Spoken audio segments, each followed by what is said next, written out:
Ayo. Welcome to Benchwarmers a Woso podcast, episode 28, part 2, where we cover the Around the Grounds. If you want to listen to our thoughts on the Asia Cup and the WSL in the last week, that is on part 1, but we are here for Around the Grounds. We are going to vamos to the Liga F.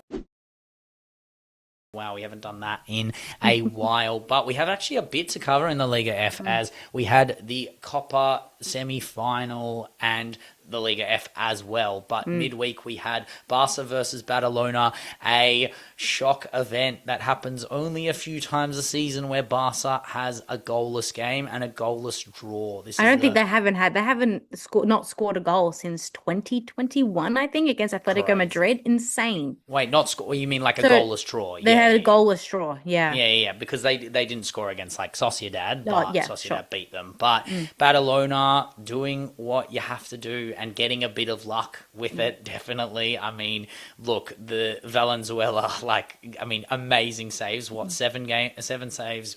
Obviously, player of the match. Yeah. Obviously, a bit of luck from VAR and the RFEF doing their business to make sure that this league is balanced. But yeah, look, what did you think of the what was it? It was a handball in the box. Salma plays the ball and then it hits Lompart. I mean, it just hits her arm, and it's just ridiculous. I can't remember every single VAR decision in Liga F, but I can tell you. You'll remember this one. Yeah, I remember this one, and I can pretty much assuredly say this is the worst one of the season. I think that this is so clearly a handball, and we talked last week or maybe the week before about like Sunday League tackles not being given, or Sunday League decisions not being given. I don't even think this was just like stupidity. Like it was literally just like it is to the point where you're like, there is like actual technology there that other leagues do not have access to, and you're not using it. And we're seeing in the Asia Cup, for example, every goal is being checked, every decision is being checked. This is a cup final, semi-final. Like if anything, a clear and obvious decision like that should at least be checked. No, 100%. But I mean, if we're I think the problem is that we're arguing over this VAR thing, and obviously we have our own opinions about it. But if Barcelona are relying on VAR decisions to beat Levante Badalona, then the battle is lost, right? 15 shots, 7 on target is not Barcelona-like. Like, they usually have nearly double that. And don't get me wrong, it was a very different lineup. But they did put their best 3 out the front. Like Pina, Vicky, and Payo, I would argue is the Champions League final start, unless you're going to put Caro on the right. And Vicky was whipping balls in, and it wasn't going 100% right. Patry was taking long shots on the edge of the box, and they were getting dealt with. So it's not like I just felt Payo wasn't really in this game the way she usually is. Like the killer instinct that she had, like 16 in a row, that your striker's got to be on the sheet to be doing that. And I feel like this is where you finally see the drop off without Aitana. This was the game where they needed that extra player who was going to get them that extra pass, or that extra bit of hesitation, that extra bit of attention that allows Pina to get open. I think Levante did a bit of their homework and didn't allow them to take their best shots, and didn't allow them to get in the space where Esme Brutes usually gets into. Didn't allow Ona to overlap the way she wanted. I felt like there was a lot done right for this Badalona side. And I know it's harsh, like tomorrow morning for our time will be the second leg, and it will be at the new camp, not the Municipal de Badalona. And I think, look, they could easily make them pay. They could put out full strength and go Avengers mode on them, 4-0 first half, 4-0 second half, and we're just like, well, you know what, Barcelona's back. But this is a very interesting precedent where you have a game that is a needle in a haystack, really. I think that your Aitana point is apt, but I also think that given the occasion, it wouldn't surprise me if she couldn't have even done anything either. Like, she's the best player in the world. She will make a chance out of literally nothing. But given the fact, given the fact that they were so congested in midfield, I felt like Barcelona was just really rushed in every decision that they were making. It was very uncharacteristic. It reminded me of a side that went in expecting this Barcelona team to just kind of put down their arms and just kind of be like, submit. And they didn't, and they were taken by that. And I think that I honestly think that Barcelona were like, you know what, we're not going to really, put our full strength into this game, even if it was a subconscious decision, just so we can focus on the game at home where we know we're going to take them out. And it's sad because I think Badalona deserve a bit better. I think they deserve more respect. And even if that respect comes in, goals being scored against them, at least you know that your opposition is taking you seriously. But you can't deny the fact that Badalona had a fantastic game. And it's now the second big slip up domestically that Barca's had this season. 100%, and we will be looking forward to that second leg for next episode, and we'll probably be here telling you all the opposite things that we told you now. But I mean, Exactly. look, I just saw those clips of Aitana playing with the ball for the first time in 6 months, and I'm just like, she's good. She's back on the park. Get her back on the park. It's fine. Like One leg. She's okay. Yeah, one leg. Who cares? Like she needs more than one. Let's balance the playing field out a little bit. But a team that is trying to balance out their season at the moment is Atletico Madrid. A bit of a shambles in the league, bit of a shambles in the Champions League, but this is a time to make up for it, and they are actually confirmed in the final with 2 1-0 wins over a team that is above them in the Liga F, in UD Tenerife. In the first stage, I mean, I think it was a bit more miserly at home. They were a bit more. There was a bit more cagey affair from both sides, and you had I think it was a bench warmer, wasn't it? It was an absolute super sub performance from Giovanna, Gio, Arsenal moment for you, where they get the winner in the second half, 75th minute, I believe. But this Atleti side setting up back in that 3-5-2. I think that was the first time they've set up in that flat pack the midfield, having Boa Risa, Penalvo in this midfield mix now, which is quite interesting. Like 19 years old, hasn't been really getting the minutes since only since the United game, the second leg, where she came on, has she started getting minutes. She got her first start in the first Tenerife game, and then got another 90. So she might be a new interesting puzzle piece to what Atletico are trying to do. And then in the second leg, I mean, Jensen got the winner there and sealed the deal, but there was a red card for UD Tenerife to their centre half when they tried to play their proper 5 at the back. But this midfield 3 of Boa Risa, Benitez, and Penalvo, I think is the answer. And no, obviously Luani on the bench. What we've come to. We went the start of the season, it was never bench again. She's in this fire form, and now she's back on the bench, and I think it makes sense. Shout out to SERIE, who we'll get to in the league, who had a great game, but Jensen getting on the sheet finally. But this game was a lot more comprehensive. The second leg, I think they got on top a bit more. There was a lot of fouls in this game. It was very, very feisty, but the shots, like the catalogue of shots were a bit better, and the chance creation was a bit better from Atletico here. Well, I hate to make the Menso reference, but this like run in the cup so reminds me of like Simeone? 2023-24 Manchester United. Like this is like a crap domestic run. It's even a bit like Spurs last year in the Europa League. It's about basically trying to like distract from the obvious like firestorm that is happening, which is your crap Champions League form and your even worse domestic form. Like you making up for it in a cup tie against a very good Tenerife team. Don't make me wrong. If anything, they're equal in terms of their caliber for each other. Is a bit poor, because if they go to a final, the season is somewhat like redeemed. It's not. This has been a horrible season for Atleti. I think probably their worst since they've been professionalized. And the likes of Luani, you have to actually look at the players, and you have to think like they could win a cup by the end of this, but the players, the actual ramification of these players, their form has been dreadful, and no cup can ever like redeem this. No, I do think that, but I also think if they beat Barcelona in a final, I mean, fantastic. That'd be incredible. We're gonna be. I'm gonna be wearing an Atleti shirt. I'm gonna be going crazy. Like I'm gonna be like, this kind of like makes it like, look, the season is. I'm gonna go like an F. I'm going to say an F. This would make it like a D+. A D+? Just like, one win. That to me is so No, funny. but it's not one win. It's not one win. It's how they get the run. win. Yeah, it's who it's against, and it's putting silverware on the plate. Because right now they've got none of it. They've got nothing to show for it. Make sure you have something to show for the season. Because imagine if Barca only come out of the season with the league, That's a failure. That's a failure. That's That's like a failure for them.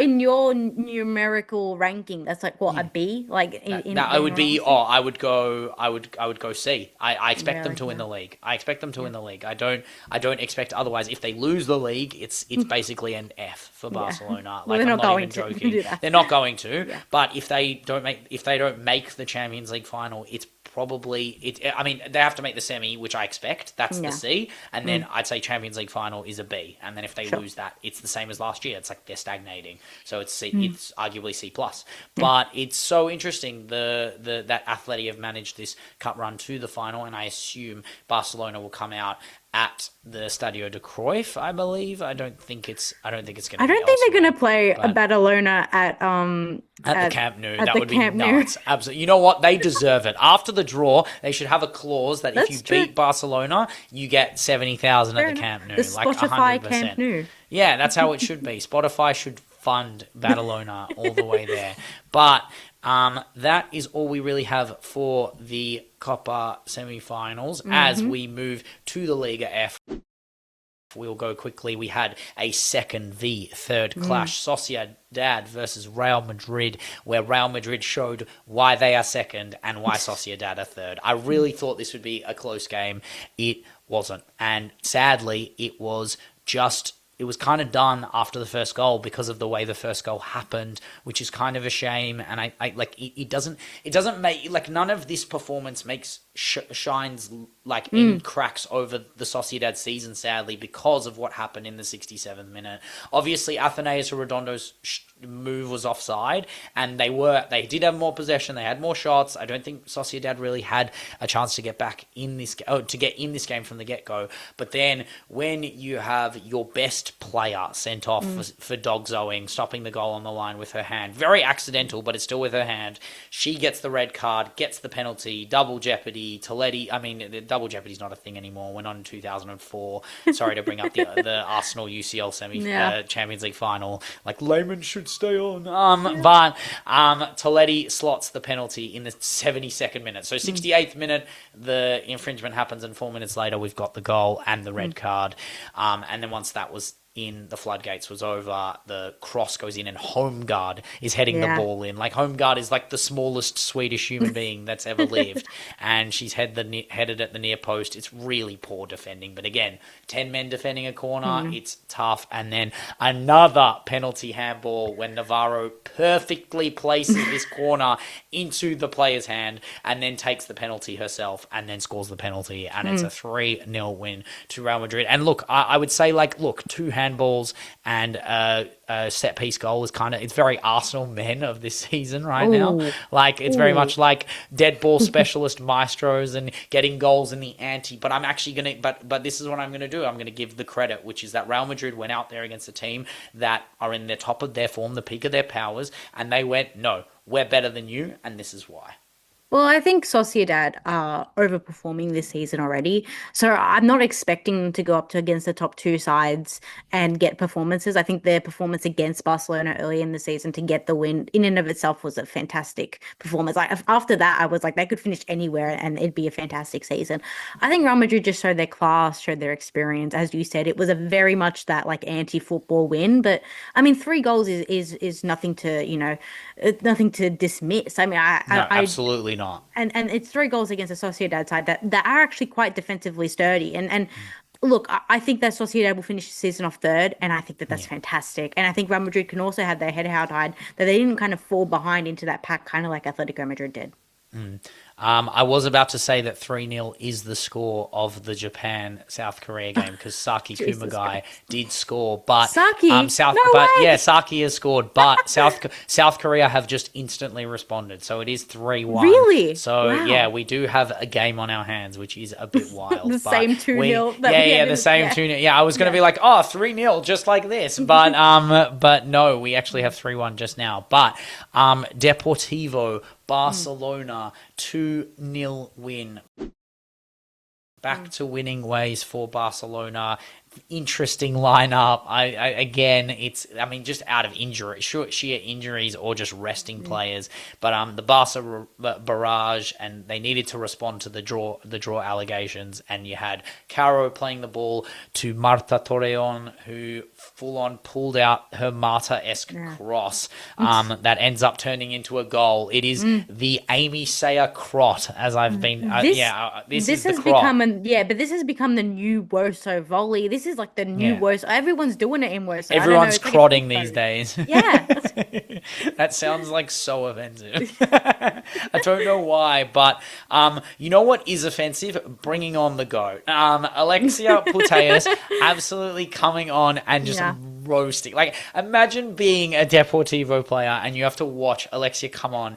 The way she just came on, chefed up 3 of them, was playing balls crazy, and then Caro whips the ball across. I mean, we've got Caro up here for a reason, because it's 2 assists in a 2-0 win. I'd say she's probably player of the match here. Though, shout out to Marta Torreon, who had a very good game defensively and offensively. But Caro, is she back? Do they need her back for the back half of this season?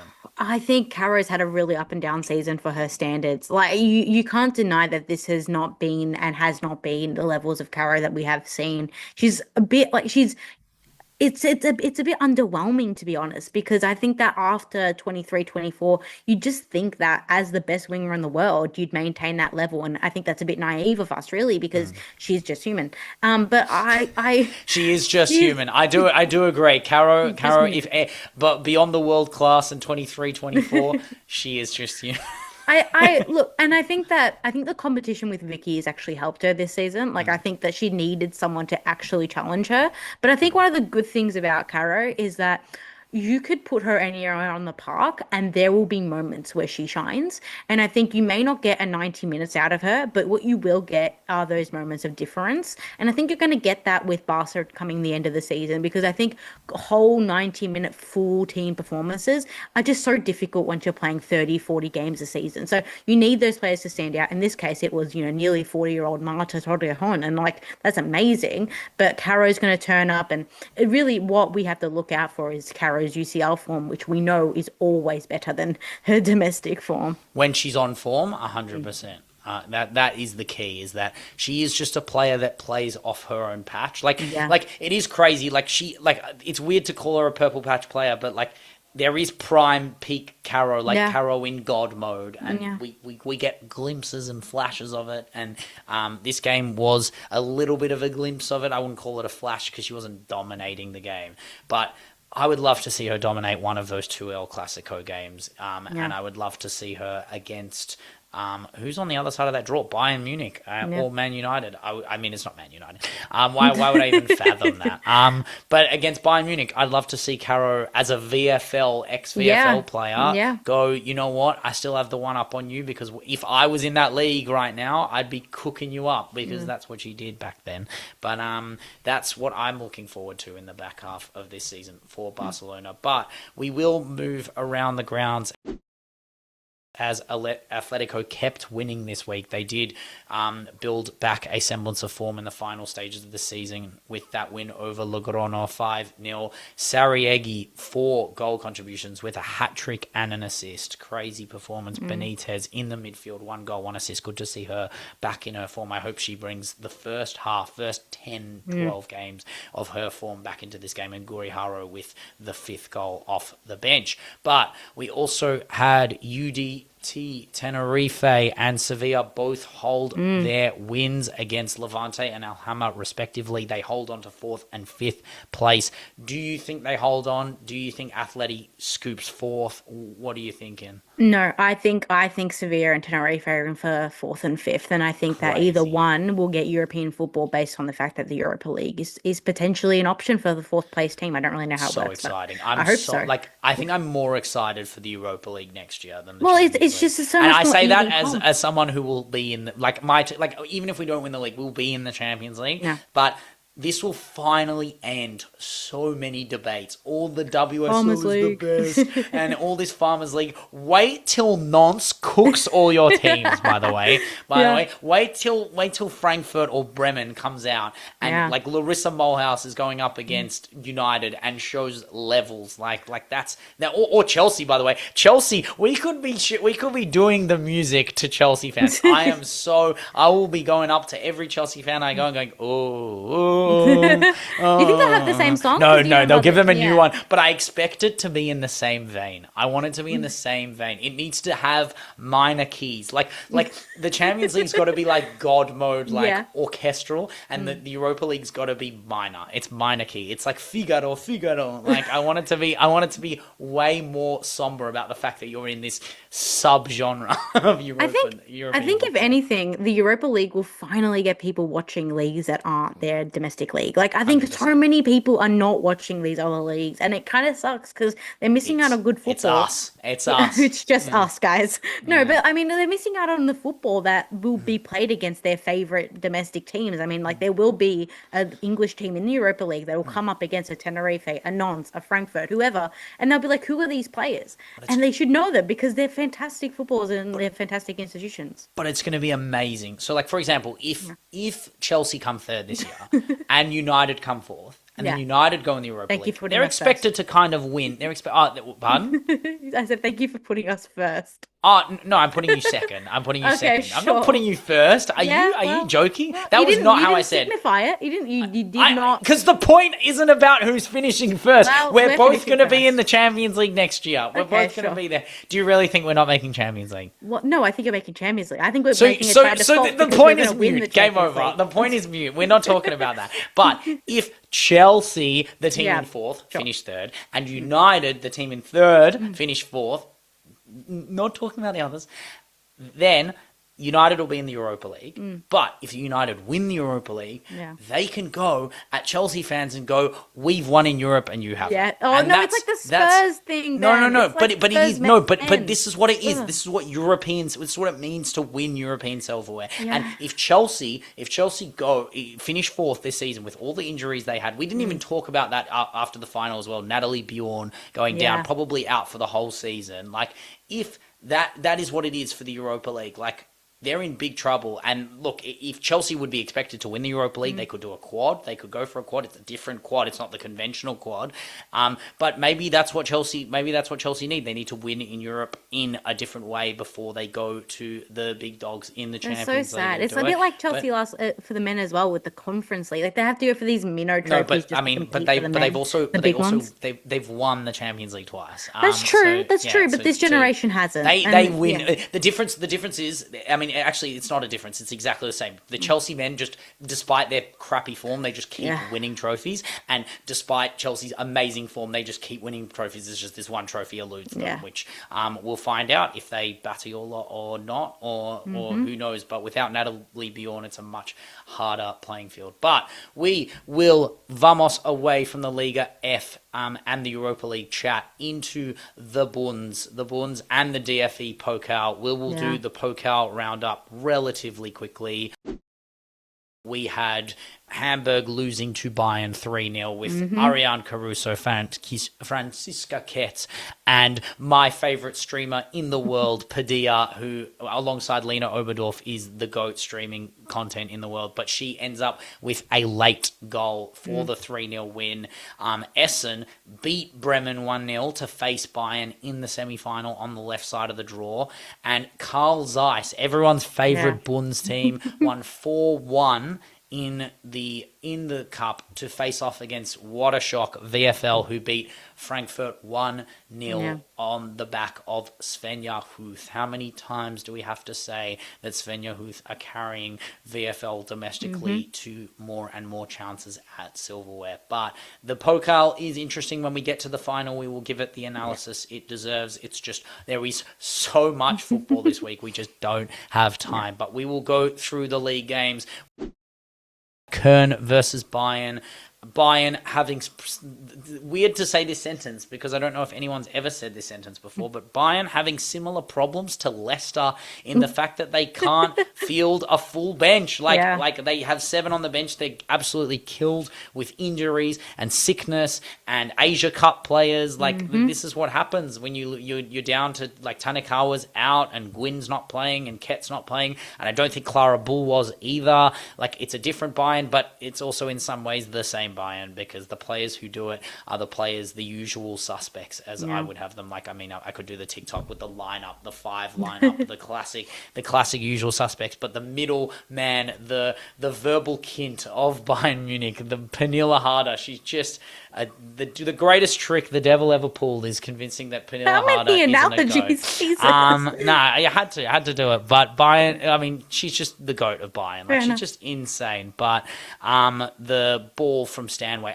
if you watch this goal, watch how quickly Pernilla Harder turns her body away. Like she knows, she's looking back at the press, she sees it's falling towards Stanway, she's like, I'm bolting forward, and she's gonna find me. It was like watching a perfect poetry in motion. It was beautiful, the ball across, and then Pernilla 101, I mean, you put it in the record before she even scores. Like, it's so obvious. And then she ends up getting another goal 8 minutes later. Linda Dahlmann, just too good. But is it really about Linda Dahlmann? No, it's about the hezzy, the chop, the class. You don't have to be the fastest, don't have to be the strongest. You just have to be the best. And the best in the Bunds up top is Pernilla Harder. No question about it. And then Dahlmann ends up getting her goal. I mean, it was 3-0 at half-time, so the game was kind of cut off then. Great press from Armani, who looks to be like a little bit of a player. I think she's having her moments, which is nice. It's good to see her getting minutes. And Ariana Caruso in the 10 for this game, which was quite wild. I think she had a really good game, to be honest. But Linda Dahlmann is just aging like a fine wine. So good. The way she skips past defenders, hezzies. There was a chance. There was a Marta Award nom in there for that moment. Linda Dahlmann early on, she like chops one, chops the second, chops the third, takes the shot, happens to hit straight at the keeper. But like, I did want to pose the question after the Svenja Huth like shout out as well. Yeah. Are you a Linda Dahlmann or are you a Svenja Huth? Yeah, so I'm a Linda Dahlmann. I think Linda Dahlmann is who Katrina Gorry wants to be when she grows up. Like, that's who I think is like the pinnacle of Bunds player. She has everything. Now, that's not to dismiss Huth, who's had a fantastic career and taken Wolfsburg to places that like I didn't even know. I mean, specifically her game against Arsenal insane, right? But for me, Dahlmann, the way that she's been able to ease into this Bayern team, that has changed. Like, this is a Bayern team that continues to change. She's been able to mold herself around the players around her. I don't know. I think I put her in the same vein as like a Lucy Bronze. She's just reliable. And I think that there is something about these players of that age and of that generation where you can just trust them to get you over the line. Now, they don't need to get over the line in the domestic league the way they have to in the Champions League. So for me, how Dahlmann will play against United will be the real test and will show why she's just a different level. 100%, and I'm so excited for it. Like, I'm gonna be all eyes on deck watching the class that, like, this is decades in the making. Like, this is to show, like, United, you can put all the investment in. This is what we are. This is what we've been for the last 10 years. You're new to this. You're new to this game. You've never been in this territory. I live in this territory. Like, you got to learn the new neighborhood. And I think Linda Dahlmann has been running the UWCL block for years. Like, she's just that player. And look, I think Svenja Huth is amazing as well. Like, so it's not like she's that far behind. It's just the catalog, the quality of the numbers of, again, the titles. It's actually relatively close, because there was an era where I think if I asked you 5 years ago, you probably would have said Huth over Dahlmann. But I think the last 5 years have shown Dahlmann's class over time. But we will move straight into the next game, which is VfL versus Fudala's Leverkusen. off the back of that draw with Essen before the break, VFL did have to get back to winning ways, and did, against a Leverkusen that weren't gonna sit down, weren't gonna take it. But this was before before the game. It was announced that Alex Popp, the generational, pretty much inarguably one of the greatest Frauen Bundes players of all time, announced that she will not be offered a contract at VFL. She did get her rightful praise pre-game, and the whole mural and the tifo and everything about it was Alex Popp's night. She is everything that VFL personifies, and it was only going to happen with this game was only going to happen with Alex Popp getting a goal. Yeah. But we have to talk about the goal before that, because it is our left back go back on the score sheet. Janu Levels with an absolute perler of a long shot, left foot just outside the box into the top right corner. You cannot save those ones. It is so good. But it is the 2-0 header. Svenja Huth crosses, Alex Popp headers. How many times have you heard that combination? Yeah. It was destiny for that near post header.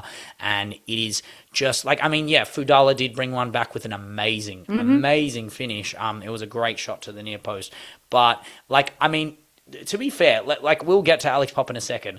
If there's ever a case for a replacement for Alex Popp, Fudala has just gone to Stefan Lerch with that finish and gone, you know what? If you want me doing that for your side, that's what I can offer, because it shows that Fudala isn't just doing it against the crap sides. She's doing it against the top sides. She's going after the big teams. She takes the game on herself. The football IQ to see that Stina Johannes left that little corner of that near post open, and that's the kind of goal, it was very Petamors-like, it was very Enderman-like, the confidence she had to take that shot on, I think, is only comes from being a big club, big mentality player, and I think Fudala will definitely be a lookout from big teams of what it means to be a striker to lead the line for a big side. I think I've said this about 1,000 times on the podcast. I mean, the way that we're going to test Wolfsburg's ability in the next 5 years is how they are able to replace Alex Popp. And I have said in the past that it'll be interesting where they go. I think I can pretty assuredly say that they should go domestic. I think the players like Serchi is one of them. Fudala is another one. I even thought maybe 6 months ago, 12 months ago, Hoffman would be in that conversation. I think that they need to go with an established German striker that can kind of replicate, not wholly because it's impossible, but try and replicate the same things that Popp has been doing, because her aerial strength and her ability to hold players, because she's not playing in the 9, she's actually playing in the 10. She's sitting a bit deeper. So this was the first time where she was playing in the 9 properly. Yeah, well, she wanted to get a goal. It was pretty obvious.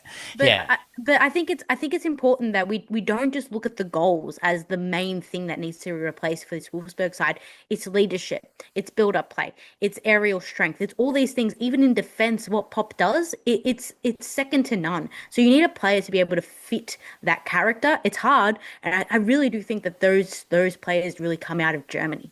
Yeah, 100%. And it's not like she's leaving Germany. I think there were a lot of questions whether she's going to the NWSL. No, she is here to grow the game at home with her childhood club. She signed a 3-year contract with Borussia Dortmund. We did say a few pods ago, I think it was 2 pods ago, we were talking about we need an Alonso, we need like you said, you wanted an Alonso of Woso, and I said we need a Klopp before we get an Alonso.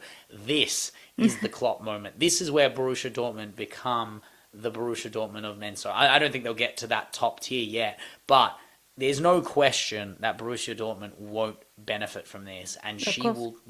Imagine on top of everything she has already in the sport, everything she has legacy-wise domestically, the most decorated German player domestically all time, I believe. To adding promotion to the Frauenbunds for Borussia Dortmund, that was just another one to the list. To get her childhood club, her dream, to the Frauenbunds, I don't think there's anything more poetic than that. And it's not like she won't be able to do it. She has still got it. She's still scoring goals, and she's still going to be this talismanic target man that murders and treats every game like it's a Champions League final, and that's what it's about. Like, the celebration, there is nothing like an Alex Pop roar when she scores. Like, you can tell how much it means to her. Every single goal, it's almost like this is a bad comparison, but like, you know, when Ronaldo's going for his 1,000 goals, and he just treats everything like it. Like, Alex Pop deserves 1,000 goals. Like, that's the difference, right? Like, she just treats every goal like it's precious, like it's one of her, like, put it in the trophy cabinet, and I love that for her. Like, that's to have that attitude after how many decades of football. She could easily just be like, it's another goal, but she doesn't. It's every game is a final, and I love that. Well, it should be noted as well that it's 3 years, and I think that that's really significant because she's not just going there for a quick check and is out of there. She's actively trying to build in Germany. I think promotion, hold, Champions League. No, they have to promote 2 times. They're in the Frauenbund 3 right now. So promotion, Champions League. Yeah, there you go. No, but and then ask for a 1-year extension. Yeah, but I think the thing I mentioned it a couple podcasts ago about players going to teams to quote unquote save them, and I think this is the opposite for Pop. And I think people will be like, "But how?" And I'll be like, "Well, she's actually doing it domestically for one. She's actually going to a team that is not in the top echelons of German football. This is a team that she's actively wanting to build with. She's not going to Carl Zeiss. And yeah, exactly. She's not going to a team that's like privately funded and a new, like, glossy looking team. This is Dortmund. Yes, they're new. Yes, they're glossy in the men's side of the game, but it's completely different for the women. And you have to commend her for the fact that she's trying to build the game. And it's not enough. It's not a money choice. It's not a money choice. She could easily go to the NWSL, take the big pay cut, help the North Carolina Courage play in the playoffs, 100%, no question about it. But this is like, it means more. The reason it's different is because it actually matters to her. Like, she has never made a decision based on money. She's been at VFL for the better half of a decade. If she wanted to go to the WSL, you don't think WSL teams would want Alex Pop? Are you crazy? Like, there's a time where she's arguably the best striker in the world. Like, this is a player that has chosen loyalty over success and riches, and then has been successful through her loyalty, which is amazing. And this is just another step in that arc that is Alex Pop's football career. And I don't think, similar to like Vivian Miedema, I don't think it'll end when she retires. I think she'll be around football. I wonder if she's getting her licenses done the way Viv Miedema's is. But you know what? I mean, good to secure a new contract when you do those licenses as well, because they're quite expensive. But but we will move to probably the best game of the Bunds this week. Bremen versus Frankfurt, a game of 2 halves, let's call it. Well, actually, two like half, like 80% of a half, and then the momentum shift, and it was crazy. I had a very fun stream with some Scottish commentary. When Anyomi takes the free kick, no, it was unbelievable. That was Liverpudlian. That was Mancunian. No, it was not. That'd be like Anyomi free kick. That was Mancunian again. That was Scouse. That was Scouse. Anyomi's free kick, edge of the box, unstoppable. Sharif, 1-0. Yeah, 10th goal of the season for Anyomi, but not even the best of this game. But Anyomi ends up setting up Becky Blomqvist on the right, hit low and hard across the body. I kind of thought it was game over there, but it was when the Larissa Mulhouse X Factor comes out, dubbed the penalty merchant. She is now the dead ball specialist, because Mulhouse's long shot ends up taking a huge deflection off Dawson, open play, and Altenberg could do nothing about it. The comeback was on, and it was a 32-yard free kick for Larissa Mulhouse that goes top left corner from the right side. Wow, that was an unbelievable free kick. And the comms were amazing. It was so good. That's absolutely sensational from Larissa Mulhouse. You haven't seen one good free kick, but 2 superb free kicks on the banks of the River Vessa. It was unbelievable. I was having a great time watching him. But not just a pen taker, can do it all. And then the second half, it took 7 minutes for Larissa to play another set piece.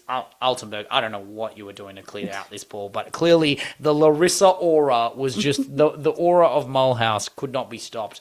And Mara Albert taps it home to take the lead 3-2 in the 52nd minute. And then it was Peterman and Desic, the super subs of Bremen, combining to seal the game off, and Dawson again falling over. I mean, having the deflection and the fall over to cost the goal for Frankfurt. Not a good game for them, and sadly just shows what Frankfurt have been about this season. Yeah. This like moments, like it was a bit of a microcosm. Like the first half is parts of their season where they look in the goods, and then the back half of this game is what happens when they get shifted, they get stretched. That defense doesn't become as miserly when you're playing that three at the back, and you get caught out by good players. And Larissa Mulhouse would be, as we said before, one of those players that VFL looks at and goes, you know what, you're already playing in green.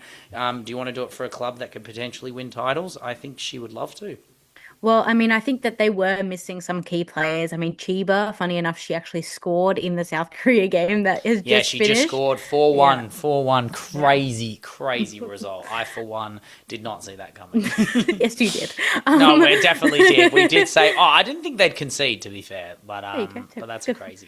Well, it's actually their first conceded goal of the tournament. But I don't think that they missed her that much to play like that. Like, I don't think Chiba would have done anything in this game that would have absolutely not encouraged them in the second half of the second half. And I think it was another one of those very, very funny but very, very predictable Leverkusen breakdowns. And I think that they, coming off the back of not really using their full squad, not necessarily pushing for a second effort when they need to, or a second gear, I think that they start games really well, but they end them so poorly. And I think that Larissa Malthouse is just like another example of what happens when you're driven by such a fantastic striker. I mean, we've seen it so much in the FRAUEN. It's the strikers' league, in my opinion. 100%. And it shows when you move to games like Hoffenheim versus Essen.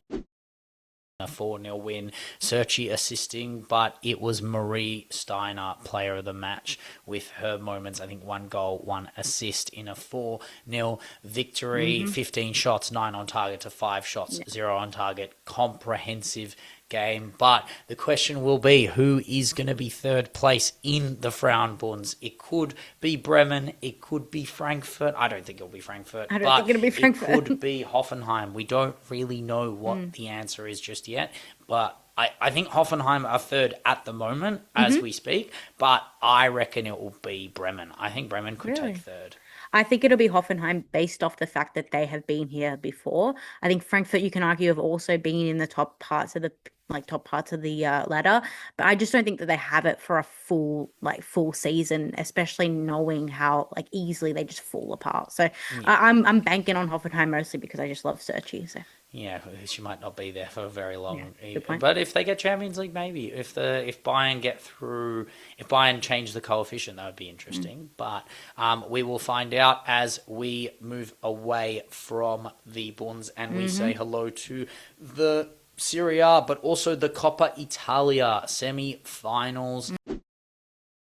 Firenze versus Juventus. I mean, look, I had weird USA comms for this game. I wasn't a fan of this, but I just want to really shout out Anna Capetta. Anna Capetta is the real deal. She is so good. She's going to be up there for the mid-season transfer of the season. I mean, I know you're going to put forward players like Smilla, but she's come in, made instant impacts. I know she was a bit unlucky in that second leg of the VFL game, but if she gets Juve to this Coppa Italia and then pulls their heads in and gets them somewhere in the league, but obviously that's not looking the likely now. But she is still a really good signing.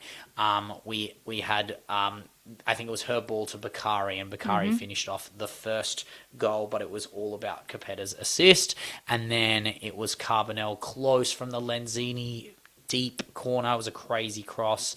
Fiorentina only had one really good chance, but it was Caligaris' clearance, goal line clearance off the line for Yanogi's ball across the box. Voldvik struck it, but Caligaris stops it. And then Caligaris ends up taking the ball forward and plays the ball to Capetta, who strikes low and hard and near post and posted in. And that's the mark of an amazing striker, where they can take that near post on and show their versatility. De Jong made a few good saves, but it was so routine for Juve in domestic cup finals, because I think it's looking like they're going to go for the domestic cup double here. It's interesting. This was not their first team, correct? Like this was No. like a bit of a mixed match of players. I think that just shows their depth. I think if anything, we can commend Juve for their depth. I mean, they're built for a Champions League. It just sucks that they haven't had the run that they hoped for. And look, I think that Juve, their best bet right now is the domestic cup double. I think they need trophies. It's kind of baked in their DNA. And if they don't get a trophy, I think it's a failed season from them bringing in players, especially someone like Volti. She's expecting to put her mark on this team. But we can't underestimate the loss of Girelli as well. I mean, goals are important, but I think that, as you said rightfully, I mean, players are picking up form and players are picking up goals, and I think that that's what you need in cups and these one game changing moments. No, I actually no. I'm looking at the lineup here. Volti did play, but Schatzer was in the midfield. I think that's only the big one, and Lenzini as well. There But you go. like Thomas is on the bench, Vangsgaard's on the bench, Pinto's on the bench. I like it's not there, and obviously Krumbeigel and Kambaji also on the bench as well. So like bits and bobs of their best in comparison to Roma and Inter on the other side of the draw, who definitely pulled out their best in Yeah. rainy conditions. It was a bit of a weird game, but it was. I don't know. The first half was like very lively. Roma Dragoni doing her thing, showing she's a Barcelona-esque player, running the game, taking good shots, testing Runars Dottir. Runars Dottir is an amazing goalkeeper. I think she might get picked up if she doesn't get given the respect she deserves by Inter and doesn't get the contract right. I think she'd be good to take through. But it was Katie Bowen's poor defending, very very poor defending that allowed Babajide to just push her aside and lump the ball. I don't know what Katie Bowen was doing. Like, I think she was expecting the goalie to come out, and she just didn't come out. And then Babajide just goes, "Get out of my way," and I'm going to score. And that was 1-0 to Roma. And it's just a terrible defensive effort. And like, I do like Katie Bowen, but geez, she makes some howlers sometimes, and it's really annoying because I want to give her the respect, and she's had a very good season. But that was a bad moment for her. But it was still Dragoni trying stuff and Polly trying stuff. But eventually, Polly has this weird whip. And then tries to cross it back across the box, and it goes back to her, and then her and Sasiki go for the ball, and it's a 50-50, which is exactly what Polly wanted, and she gets chopped up. The ref calls a penalty, which I think is right. I think it's harsh, but it's right. And Tessa Vullert takes the penalty, and it's too easy, and she sends Lukasova, I believe is the second goalkeeper for Roma, the wrong way, and Inter have the home advantage in the second leg, which makes this game all the more interesting. Do you think Inter or Roma get through? I think, look, this is hard for me because I think that Roma have put all their eggs in the domestic bag, Or the right? league? Yeah, well, I think the league is their priority, but I think if they really want to make this a successful season, they'll be looking to get cups. And I think if Roma don't step up, Inter are very much willing to score goals on any side right now. And I think Tessa Walcott is just a perfect example of that. I think Roma have to put their first side out. I don't know what that means for their league form. I mean, a lot of games and a lot of minutes with these players is not going to do wonders for them, especially if they start getting injured. But I don't know. It'll be interesting. I'm so in for Roma this season. I want them Yeah, to no, win you are everything. So Roma pilled. I I am mean, it'd Roma be pilled. crazy. It'd be crazy if they did the double, like the domestic double, like the league and the cup. I think it would make more sense if Inter won this game, won the Fair cup, enough. and then Roma won the league. But also, Roma have to prove it in the league. It's not like I know they got that win against Inter, and that put a little bit of a barrier. But I mean, what happened this week in the league made sure that these finals, like, you're gonna have to make the decision about what you want, because Juve are on the other side. And I think they would have wanted more than 2 domestic cups, obviously, with Champions League and everything going on. Yeah. But also, like, domestic cup double is not a terrible, like, you still got to win the cups. It's not easy to do. And if they beat an Inter or a Roma to that final, obviously it's going to be harder without Girelli, and Girelli's like aura that comes in those finals. But if they do it, I think they can hold their head up high and say, you know what, they've pulled out silverware again, and that's what Juve always do. And then they can go for the league next year, despite not having the best domestic form. But we will show that domestic form now, as they lost to AC Milan. And if Van Doren could score every goal she shot, I mean, this game could have been 2 or 3-0. But it was just, I don't know, it was just a bit underwhelming from Juve again. Like, big misses, a missed penalty, Godo's penalty. I don't know what that run up. It wasn't really a run up. It was a futsal one step. You know, it wasn't great, and it was low and driven, but it wasn't far enough away from the keeper, and it was a substitute goalkeeper. It was a goalie who's having her first game. What's her name? She's I'm giving her all the shout outs. I can't remember. Where is it? Sandra Esteves. That's her name. Debut goalkeeping performance for Milan. Player of the match. Hadn't played a game since May last year for Granada. She used to play for Granada against Real Madrid. So hasn't played in over a year first team professional football. And she comes in, saves a penalty and beats one of the top three sides for AC Milan. Kai Vag gets the wrong side of the defender and blind spots the keeper and scores against De Jong and gets the 1-0 for Milan. And Milan had way more chances and forced De Jong to make the saves. And it was a pretty amazing performance. This is the best performance I think I've seen Milan have since the Evelyn EJ departure. Well, I mean, Milan are sitting 8th on the table right now. So they were going into this game as complete underdogs despite whatever history they'd have against Juve. And I think it showed, like, I think that Milan brought Juve down to their level. I think specifically in the first half. I mean, AC Milan had the greater chance. They had a chance 1v1 with a goalkeeper, 2 players, and they overpassed the ball. It reminded me of, like, you know, times when I was playing FIFA.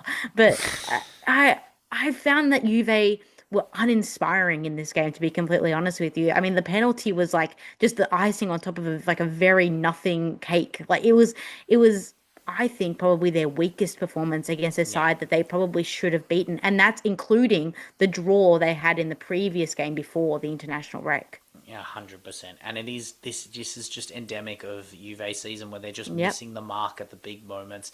You can pack your midfield all you want. You need a striker who's going to bury chances. And Krumbigel isn't the answer on the right side, sadly. And the team they set up in this game, I mean, it was relatively similar to what they had in the cup. So there's no excuses. They did have Kambaji. It just the things didn't go right, and Kopeta can't just do it all, and Caligaris wasn't the same. She's not going to play perfect every time. But yeah, it is just one of those days where they just didn't deliver, and it's sadly happened too many times this season, and it's the reason why they're kind of out of the title race, in my opinion, and all my Juve-pilled moments just look a bit silly now because they're just so inconsistent.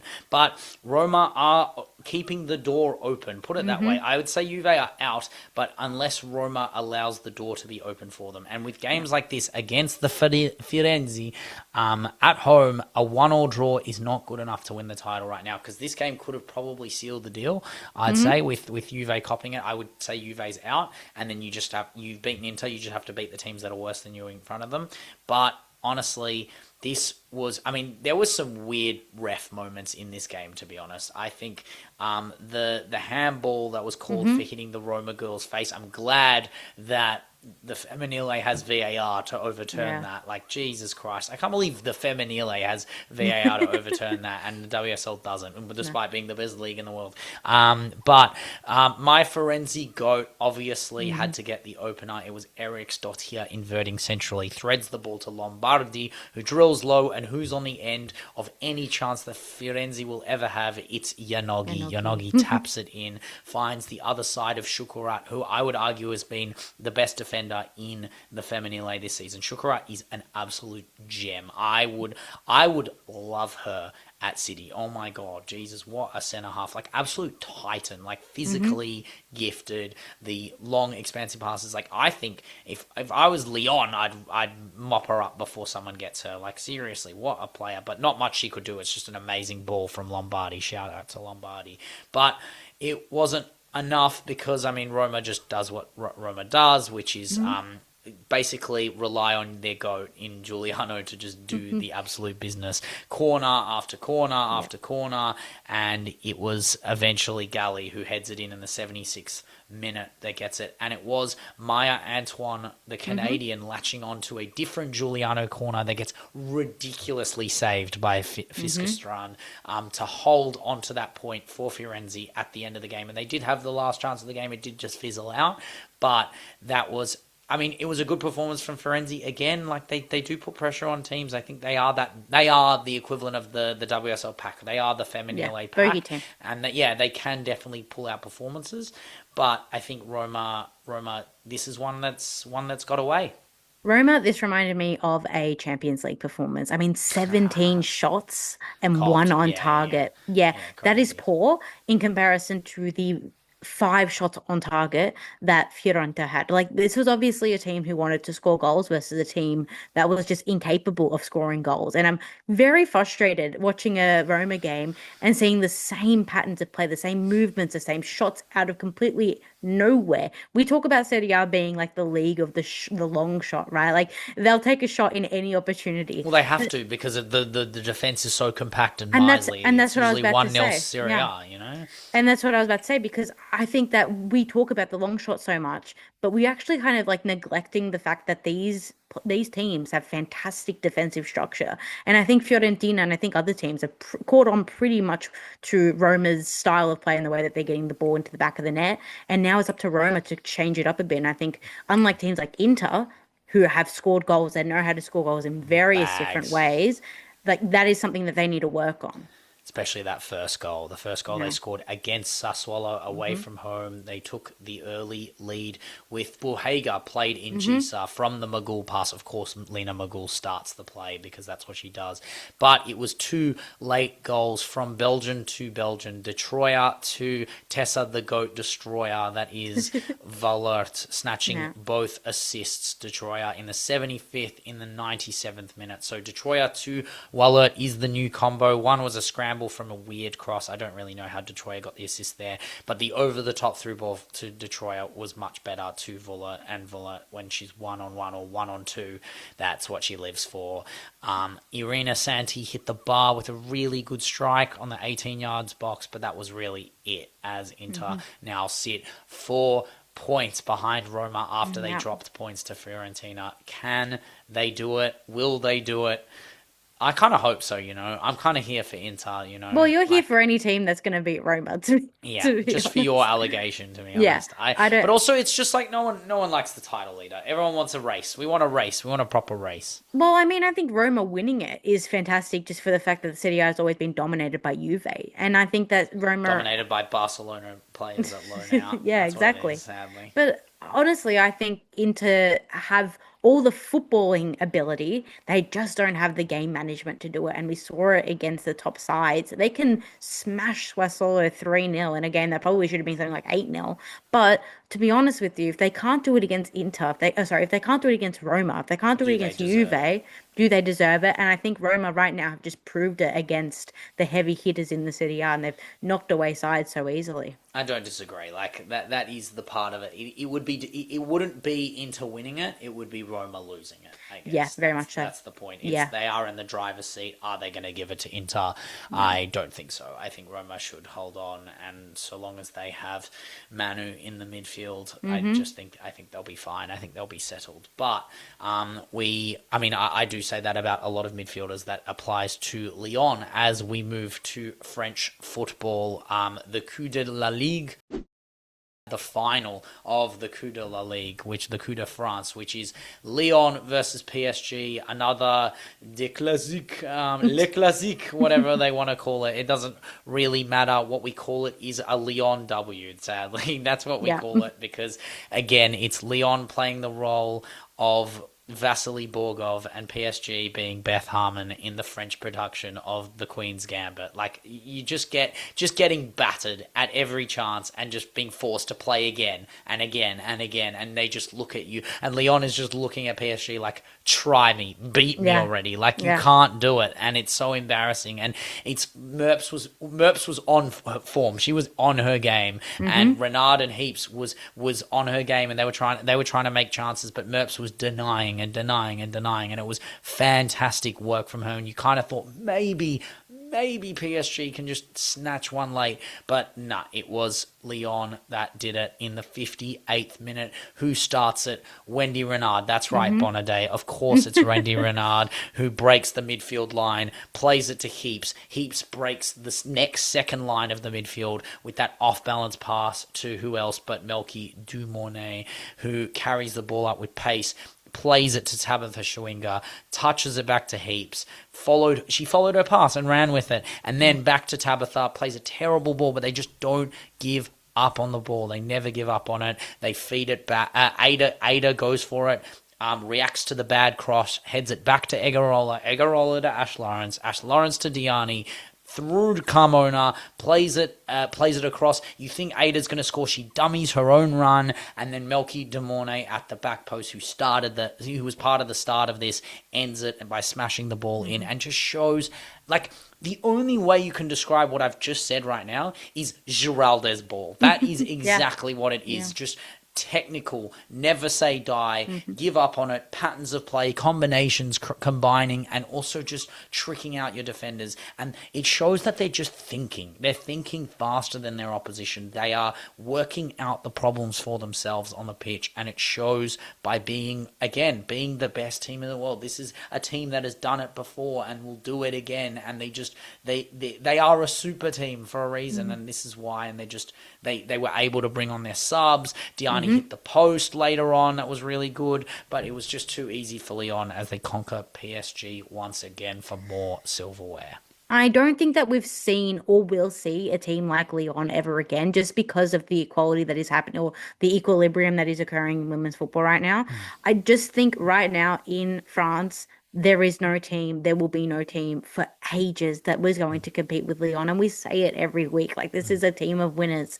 I just think right now, the way that mentally they're going up against this team, it's a bit like how I've described it with Barca and Real Madrid. It's like, when is Real Madrid going to wake up, get out of their shell, and start actually posing a threat to this Lyon side? Because if anything, it's not about the technical ability of these players. They have good players. You mentioned Mary Earps was on form, but the rest of her players around her, like, have a bit of Where grit, was have a bit of Kanjinga? determination. Where was Echegini? Exactly. Where was Lukta? They played a 4-5-1. They isolated Lukta, made it light work for Wendy Renard. And I want to clear up. Wendy Renard, I don't know if Wendy Renard has won every single Lyon trophy that Lyon has ever won, but I know that this is Wendy Renard's 34th domestic trophy. Okay, so it's more than 30. I think they're probably 35, 36. They're in that sure. top high 30s trophies, because Renard, this is her 34th, because she is the most decorated player in women's football, and it just continues because she is allergic to metal. It is insane how good she is. And we already did the talk. The talk got all the credit it deserves, because that's who she is. She's got the PR. She has everything. I think if they go into this next Women's World Cup and Renard's still playing and they don't take her, I'm telling you now, L'Equipe will murder Bonnaday.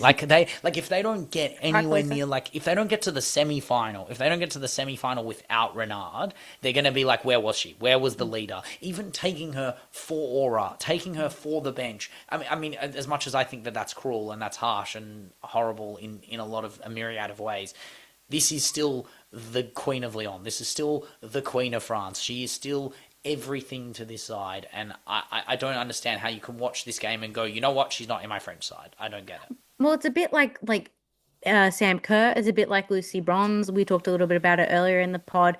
These players of this generation just know how to get it done. I think Renard is that special case where she knows how to get it done in a way that is so specific to winning trophies. Like, you could put Renard in a Champions League final in any era and she will turn up.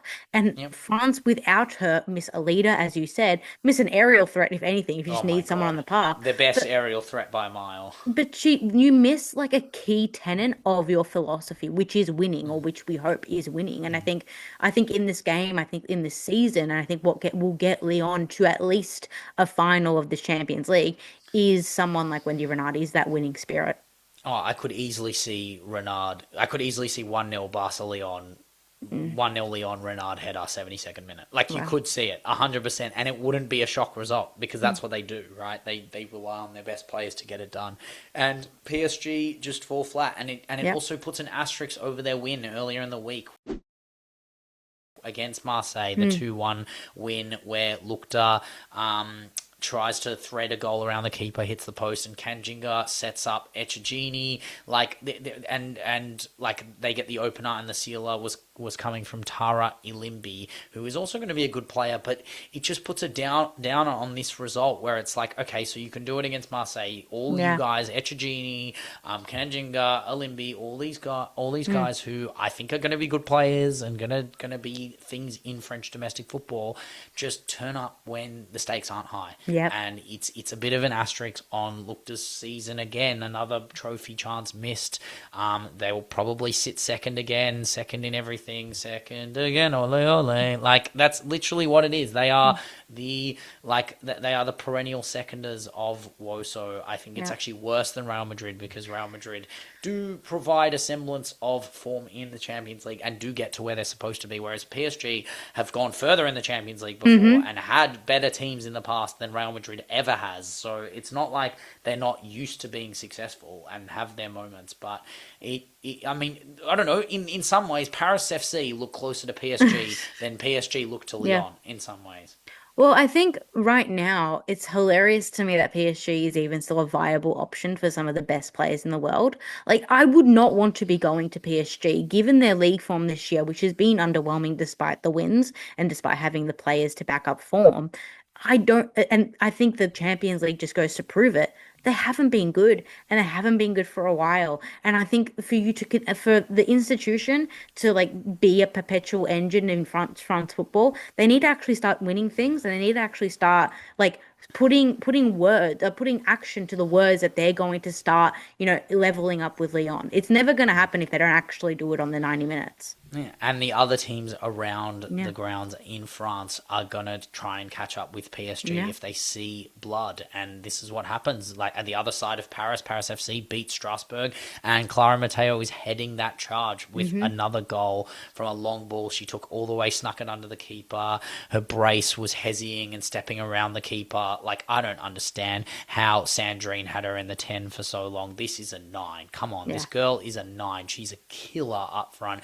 Mogadek assist. Maylene Mendy now on the wing setting up as well for Mateo. Like this Ndongala, Garbino, it's a squad that I think, you know what, if they play in a Paris derby, they could do it. And I know they didn't do it the last time they played, but Paris FC have money. Paris FC they're gonna get better. I don't know if PSG will. I don't know if PSG look like the enticing project. I see one stagnant and I see one going on the way up, and you think to yourself, wow, do I want to be a part of the team that topples the old guard, or do I want to be a part of the team that tries to lift, like it's hard to lift up a team that is where no one's doing the heavy lifting, and the players who are heavy lifting are maxing. They are lift maxing. Like if you ask Romeo Lukta to do more, we can't ask Romeo Lukta to do more than she's done this season. Well, I can't ask. what she can do is go to another team and Yeah, improve seriously. herself. Like because this is a player along with some other players, and I'm including even the new guard. Like I'm including Olga there. Like Mary Earps, why are you going to this team? You're not improving. You're probably getting worse, in my opinion. I think Lukta's had a fantastic season, but the only way she's going to improve is if she leaves and challenges herself. Yeah, but Merps is already linked with LCL. Yep. Kanjinga was linked with Chelsea in that break as well. These are players that will get hunted on and bargained off, and that's the reality of the situation, is that Paris FC are holding on to their players. I think Ndongala might go to Lyon though. I think she's probably the jewel in the crown of that Paris FC side as a right back. She's already playing for France a bit as well. Like she's a really good player. But we also had Nantes v Fleury, a top 4/5 clash. This was actually a top 4 clash before the game, but ends in the top side, Nantes toppling the side that hadn't lost in the league since December 2025. Fleury, the run is over. The golden age run was crazy, but you got done by a team that is better than you, and that's okay.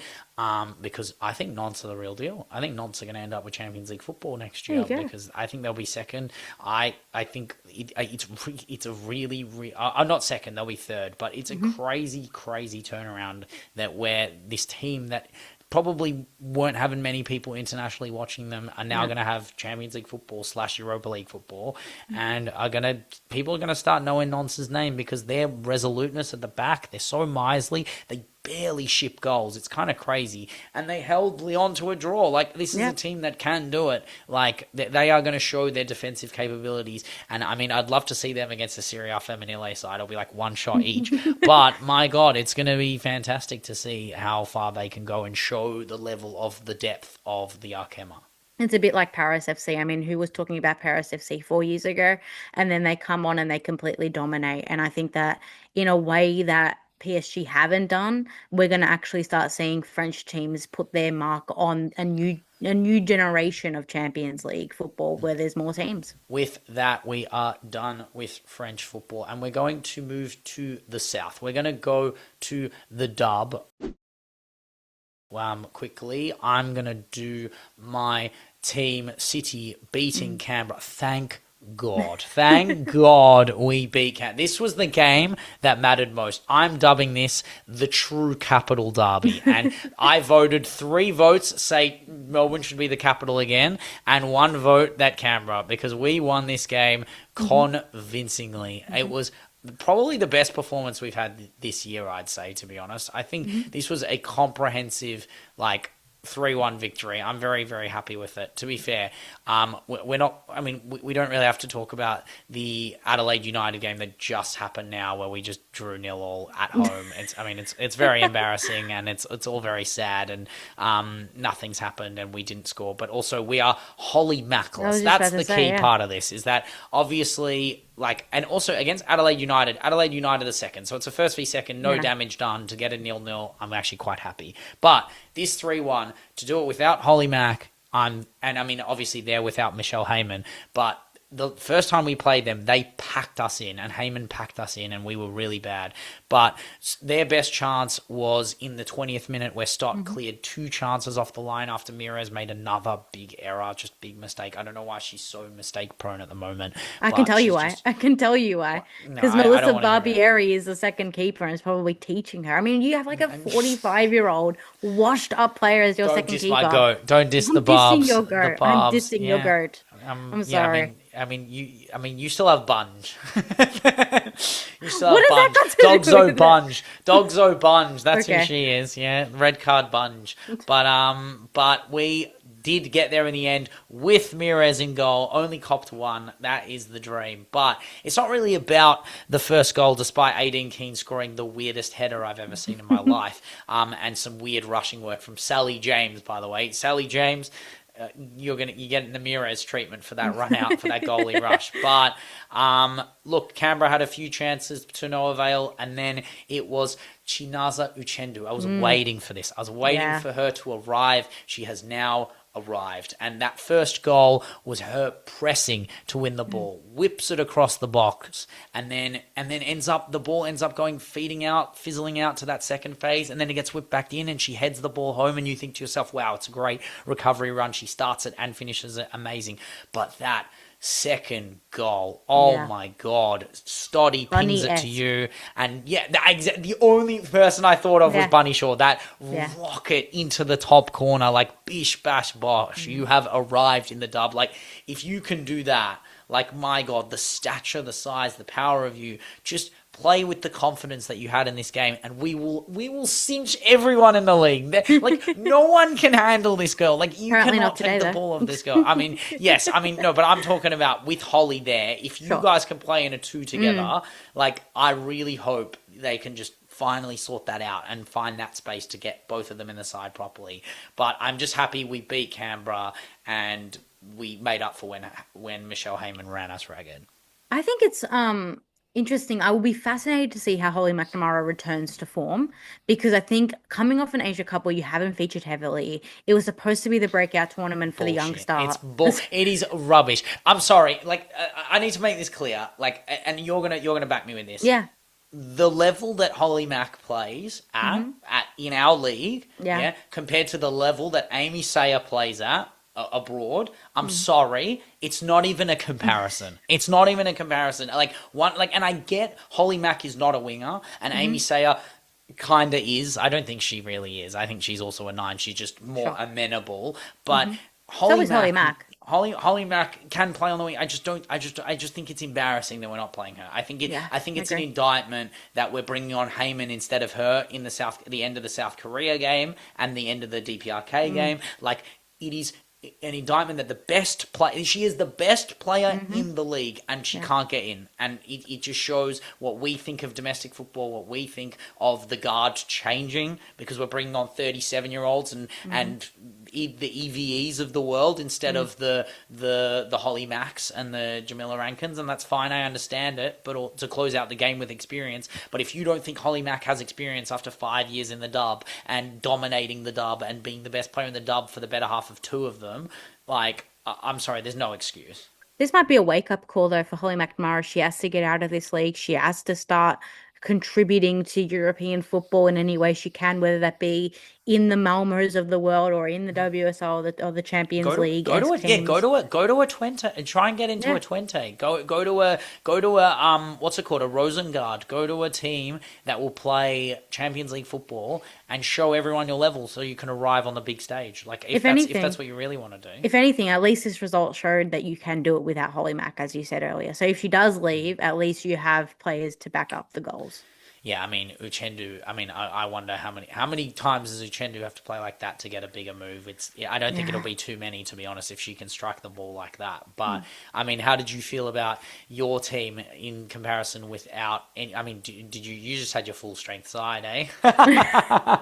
Yeah, because unfortunately, out of the 3 W League players, none of the Victory players got in. I actually really want to know the Policina situation because, I would like her in the Tillies markup because I think that she's had a fantastic season. She is our best player. She's one of the league's best players.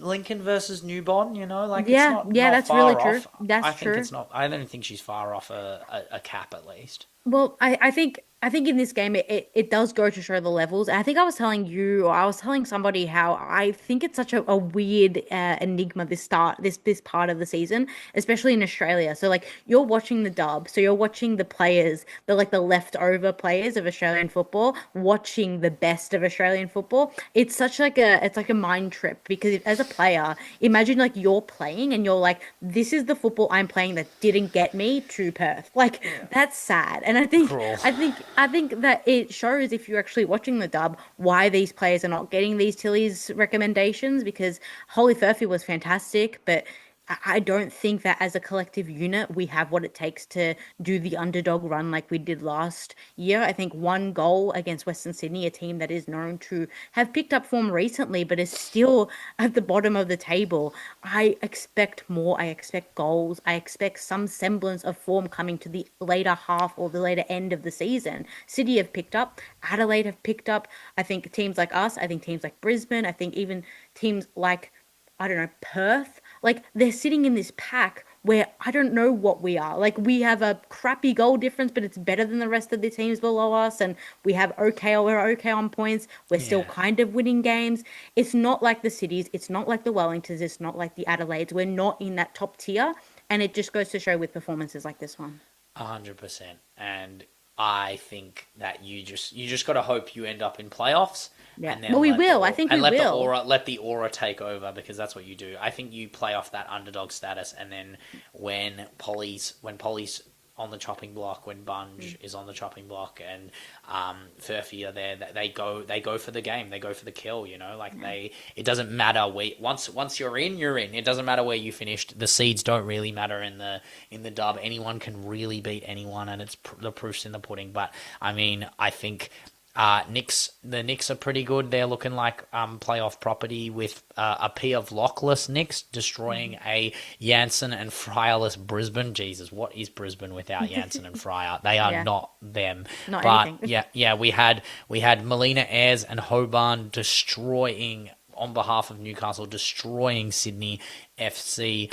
But to be fair, it was actually a decent game with a lot of chances. Like they did show their levels. Could we unrecommend a game? Like if you want to get into women's football, if you want to get into the dub, do not watch the Sydney game. Don't watch great. I disagree. I disagree with this. Head down to your local Sunday league game. You'll get the same quality of football. It's okay. Don't be bothered finding the highlights of this game. It is poor Sydney. Imagine what Sydney would be without Mackenzie Hawkesby, by the way. They would go into administration. I swear to God, she was carrying their midfield single-handedly. It was crazy. And then Adelaide hold on to second after conceding early to Perth and fought back very well with a comprehensive Perth, my attacking. favourite non-Australian team. Yeah, exactly right. I mean, Sarah Morgan and Fiona Vorts beating the overseas visitors 2-1. Absolute mental scenes as Perth had to fly 4,000 kilometres back home. It's just an absolute... I mean, they took the red eye. It's okay. But they ended up with red points and red form. So it's okay. It all works out in the end. But we are going to move on from the dub to, ladies and gentlemen, it's back. Leggy's NWSL watch. Oh, we're back. It's huge. It's massive. The WSL, the dub and the WSL. The dub is back. The OG is back. America football is crazy. What do you think? New sides, new teams, new players. Why is Lindsay Heaps not even there yet? It makes no sense. But it's American ball. What's going on? Tell me what's happening. It's the first round, and it's also our first round wrap up. So for this week, I'm looking at first from most of the games. I'm not looking at any, like every game, because you guys have the internet, and if I don't mention your team, maybe consider choosing another team. I mean, like, or just bandwagon like we do, because some of these games are just boring. I don't want to mention them. To be fair, if you guys don't even know, I only go for players in the NWSL. Yes. I don't have, like, obviously I have a soft spot for Gotham, but the reality is that if Lavelle left, I wouldn't care. Gotham becomes Batmanville for me. Like, I don't really care. But, take me through. Tell me what's happening. I got like top 5 games, and I got some quick hits. So Portland versus Washington. So Portland got their first round win in the competition since 2019. I don't like Spirit. Everyone knows I don't like Spirit. Because that's Kang Pills, Kang FC. True. And new coach Robert Villaham's first win with the side in the first game of the season that had the first goal of the season. Yeah. It ended 1-0 for Washington. And Washington is going to have the first claims of compensation for blindness after we all had to sit through 90 minutes of that kit. This is, however, not this is, however, not the first time the league has been sued. So I think they'll be okay. Cruel. Yeah. Wow. Gotham and Boston, our favourites, Gotham. So there were 2 first games for 2 newly introduced teams in the league, but Boston played first, so they get the new team. So they get the first new team clout. They just like first year. Gotham got their first win in the season back from their second championship win. See what I did there? This was a game that was very boring until Esther Gonzalez played. So just watch until like the 70th. I do love Esther. Wait, hold on. They're called Legacy? Boston Legacy? Yeah. Is that what they're called? Yeah. How can you be a Legacy if you're a new team? I need you to go and look at the history of what Boston used to be called and then do that history lesson, because this is a team that's had a lot of names and a lot of petitions to change lot of names. The names change, but the streets stay the same. I'll take it. Wow. Bay FC versus Denver. So this game had the first red card of the season, which came with the first use of VAR this season. So that's your favorite, obviously. On a side note, I think it's cool that 2 newest teams didn't get the dream first start. So I think it creates like unrealistic expectations if they just come off the bat wins. And I also just think it proves that this league is super competitive and you have to grind your way to actually get in with the big guys in this league. So that was an interesting game. So even if it's Bay FC, you have to actually earn your place here. Would it be ironic if the Denver Summit end up at the bottom of the table? I think it's such an unfortunate name. Do they have to rename themselves if they're at the bottom of the NWSL Summit? I think it's such an unfortunate name. Like, I understand the like mountain like vision here. Yeah, Denver Vision. I don't get it. So the NC Courage versus Louisville. I really want to be the first Vine time of the season, but instead this game had a far worse moment. So this first was the MC of the game, had the first ever chronic cringe with a horrendous 6-7 reference that we all had to hear. Like, it was in the MC. So the MC in the ground was said it, and I don't know why the commentators had to stop speaking at that moment. So what did they how did it get referenced? I believe number 6 came on for number 7, or it was in the minute 67. It wasn't good. I hated it. It was early in the morning as well for me. Like, I don't want that. Like, sadly, what I expect from the NWSL, I expect them to hit the trends, but hit them like a year late. Like, this isn't news. news. Like, this is the moment. Like, there will be a game. I'm telling you now, there will be a game. The 67th game of the NWSL will finish 6-7. I'm telling you now. I don't want to know. It will be cheesed. It'll be Zambia Tilly's pilled. That's what I'm thinking. On a lighter note, this game also had the first brace of the season. So Ashley Sanchez scored the winner on her second goal in the late stage of the game. So the NC Courage got their first win. And then lastly, Orlando versus Seattle. We had our first shock of the season with Orlando going down 2-1 to Seattle. Disappointing. It was Barbara Bander's first game back from her injury last year, but definitely not Jess Fishlock's first game, nor her first goal. I think she has about 1 billion of those. But Seattle wins 2-1, and I am astounded by a martyrless Orlando just going down so easily. And so, yeah, to be fair, like Orlando, I do have a soft spot for them, but once Marta's gone, it's kind of just sad. It's just depressing. You just remember they're from Florida, and you're like, it's exactly. And also that, like, I love deep purple, but somehow I don't like their kit. I don't know what it is. It just doesn't do it. I get a lot of people say that. A lot of people are like, I love purple, but I hate the Orlando kit. And you know what it is? It's because all the kits are ugly, and that's okay. We can admit that. Even your but favorite also color. just honestly, this season of Nike kits is just a shambles as a whole. But I mean, is there anything else, or they don't matter? They don't matter. I don't care about San Diego. I don't care about KC Current, even though they got their first I heard the waiver linked to someone, to be fair. There's a Kat big link. Macario. There we I go. think they've signed her. I think they have signed her. That's nuts. If they've nuts. signed her. No, it's not nuts in the fact that, like, they should get her. I just think, like, it's just, like, this could change their season. This could be this could take them to top 2. This could take them to top 2. Sure, I think this could be a Jaden Shaw-esque signing. I just think, like, as I said before, SD Current are set up for a striker. And if they want to kind of relive that, like, 2023-24 legacy era that they had, then fantastic. But they're going to have to work on the defense. Like, that's so obvious. Of course. I mean, but they did finish, top 4 last year. They did get a good seed. So, like, I only think Kat bolsters their chances of doing the things that we expect them to do. But I can't look past KC. I can't look past, sadly, Spirit. They'll do it. Yeah. I mean, even Angel City looks kind of the goods. I know we didn't really mention them. The richest club in the world. the richest. I mean, they are not Kang-pilled, but they are just Kang-pilled by omission. But they're Hollywood pilled. Yeah, that's what we have. Come back next week. More NWSL watch. Mate, the watch is always here. The watch will never be over. It's never and now your watch is over. Unless the NWSL fully disbands, then the watch is over. But the watch will be here as it's always on, and Leggy is always searching for more. But that wraps up Leggy's NWSL watch. As we move into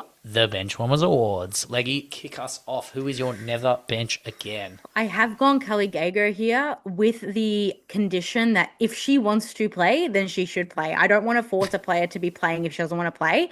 It's just the fact that she played so well and she is such an asset for Everton. I know that Kramzer and I know that Mameki played well to start off this game, but she came on and she won it for Everton, and I think she's undeniably their best striker. So should we just call the award consensually never bench again? Yeah, I think we should call, and then we should call Kelly Gager and ask her if she wants to play. If she wants to never be benched again, and then we can decide from there. Yeah. Speaking of a player who probably never wants to be benched again, I've picked Jenna Niswanger, a woman who's been tethered to the bench since the dawn of time and has now been taken off it by none other than Natalie Arroyo. And, I mean, I don't think she's going to be sitting on the bench for the rest of the season, to be honest. That was a true performance against the form winger in the league. Like, yeah, we said it before, Jenna Niswanger is a physically gifted monster, and the only person who saw this coming was Ian Wright. Hey, what about me? What about me? I've been saying it. I mean, yeah, but you never played it. Renee was like, oh my God, she can play football. Oh my God.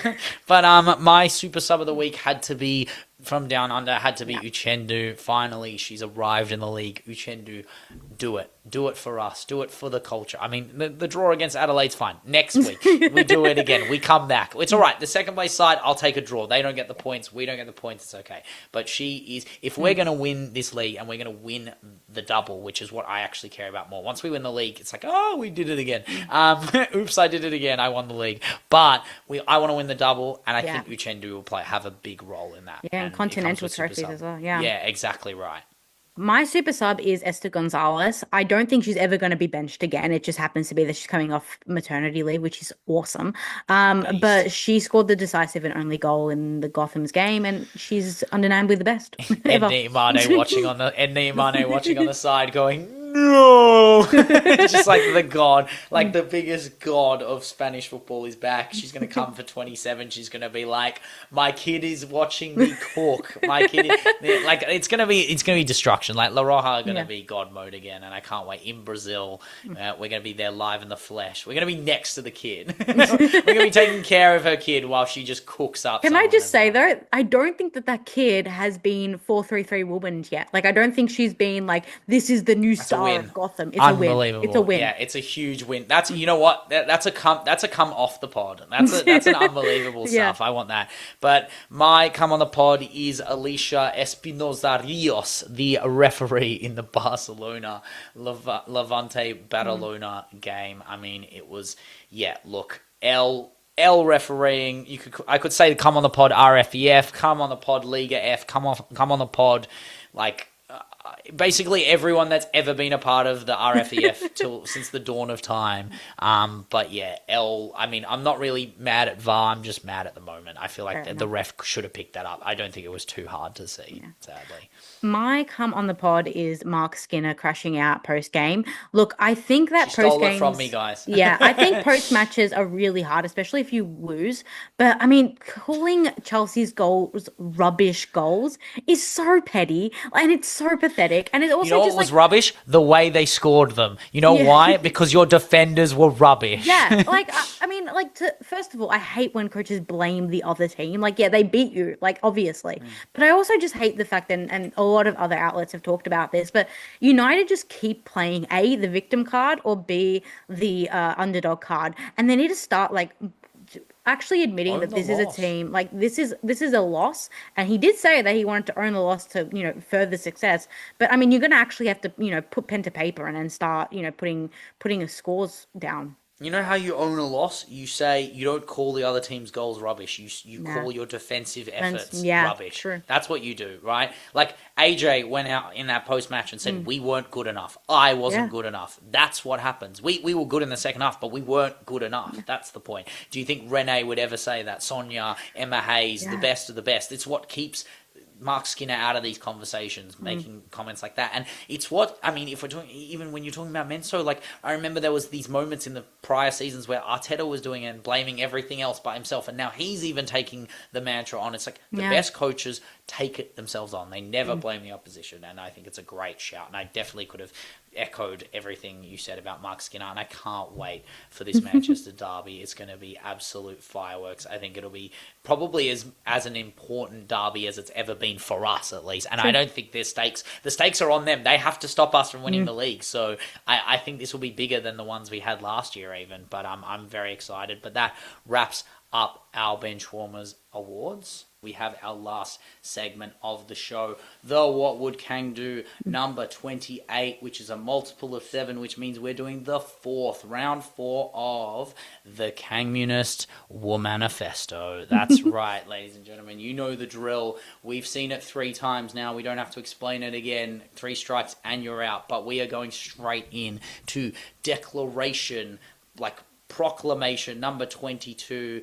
But this is all Asia Cup edition. We're going to show how the Kangmunist Manifesto, it transcends beyond Europe, beyond everywhere. We did a little bit of Australia before, but now we're doing the whole Asia Cup. So we are talking about every country for every single proclamation. But proclamation number 22, one must adopt a Kangmunist society, a Kangmunist club must adopt the Youth Academy models and philosophical principles of Kangmunism through North Korea. DPR Kang. The Kangdemies are crazy. I mean, it's just shown. We've seen it all tournament. They are super Kang-pilled. So they are the go-to gold standard, gold and red standard model of how to do a Kangdemies. I just think there's no question about it, really. Re-education camps. Oh my God, that was off the dome right there. That's crazy stuff right there. All right, LeBron James, number 23, proclamation. Kangmunism recognize public relations, PR, for the Commonwealth Bank Young Matildas. They are unbelievable. Australia still got work to do in the academy space, obviously. That's right, Football Victoria. That's right, Football Australia. Do the young me. Where are the young Matildas? Where are the young Matildas? The actual young Matildas that are going to be the answer to this in the conceptual communism. But our PR is crucial to us being unstoppable. But not by Sia, by see her. See her cook. See her run the game. See her own the sport. That's right. She is unstoppable. Australia is unstoppable. I can't believe we use Sia. It's so embarrassing for Australia, by the way. But we chose it. Proclamation 24. Japan, just in the final now. Nadeshiko is the chosen one of communism. The Leon of Asia, basically. Unstoppable so far, and has been since communism's inception. Even Kanguyuchi Tokuda, famous communist in Japan, said, "It's clear that the popular Kangvolution must combine three demands: a life of stability for the people, the players, national independence, and world peace." World peace is key to communism because that means trade happens way more. That means we get away with doing financial crimes in ways that are magnificent because everyone's so peaceful in their crimes. It's going to be unbelievable. But I mean, the Nadeshiko don't even need to do that. They're just geniuses. They're so good at communism. It's insane. Like, they're just doing it the right way. In comparison to Proclamation 25, Uzbekistan, who only have one communist leader, which is Kangtrina Kulbai. She is the GOAT. She is the exemplar Kanglican figure of Uzbekistan. Dressed to impress, facilitating women-led, women-run success, as well as successful business trade. And they did it historically. The Uzbekistan Silk Roads. So many figures coming through as Uzbekistan becomes the new club. I mean, this World Kang qualifier is going to be absolutely amazing against DPR Kang. And I hope... I know it was against the Philippines. It'll be an interesting game. We'll see how it goes. But I'm hoping Uzbekistan and Kangtrina Kulbai can show their class and their worth through their Kangmunism.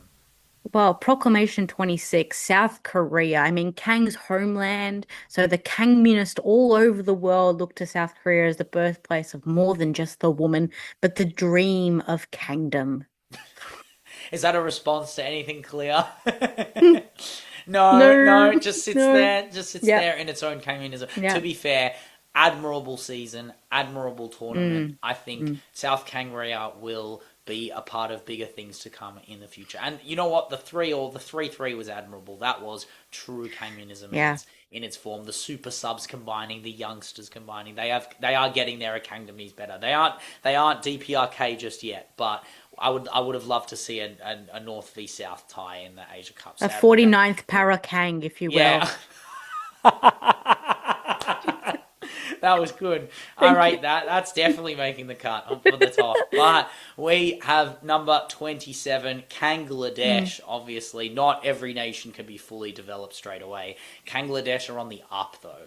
When a nation is not unified behind the communist football agenda, we have to make a slight issue and a complaint, right?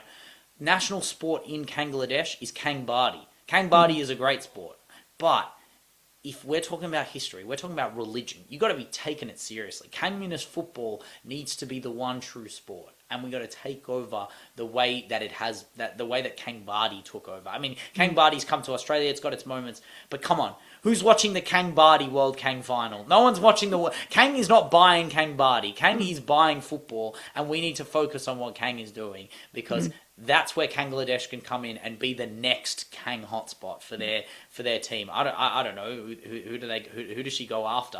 She'll go after the top side in the Kang Leon, the Kang Leon Crescent. But we have the last one, Proclamation 28. We've left the best for last. China, do you want to run this one? Yeah, I mean, well, you talked about religion. I mean, you know, propaganda is so important, but what are we going to write it in? And I guess China, you know, famous for the Little Red Book. And I think we're changing that. You know, a famous Maoist compilation of speeches and writings will be turned into a little Kang book just a bunch of propaganda experts and the like. And I think, you know, if anything, we'll be getting the full Kang treatment through this little book that will be spread everywhere. Your kids will be watching and listening and reading Kang for the rest of their lives. And it's us. It's us. We're writing that scripture. We're doing it for you. This is the Kangmunist Manifesto, the War Manifesto. This is the new little red book. It is unbelievable. It's going to be gold and red, and it'll have lions all over it, all on the back and the front. It'll have everything explained, every single proclamation, declaration we've ever written in subordination. It'll be fantastic. But that is all we have for the Kangmunist Womanifesto, and that's all we have for What Would Kang Do this week, and that's all we have for the podcast this week. If you like what you're listening to, please rate us 5 stars. Please like our TikToks. Please like our YouTube videos. Comment on everything. I will respond. Not Leggy. I will respond.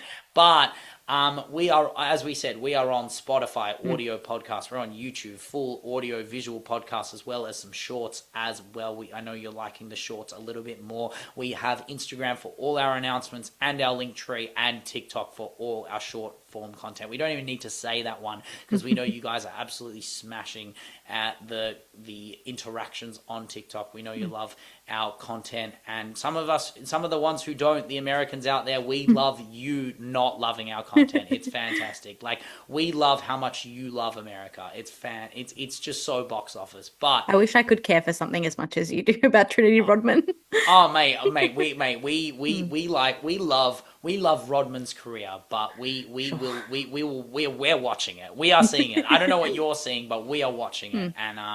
And when she's back from the next back injury, we'll see how her back goes. But maybe she'll come in the World Cup and her back will fall out. But the game is the game, and I mean, that's the name is the game, and the name is the Benchwarmers because we run Woso. We don't own Woso. Kang owns Woso, but we talk about Woso every month, every day, every week, every week, every week, every week. Thank you all for listening, and have a great week.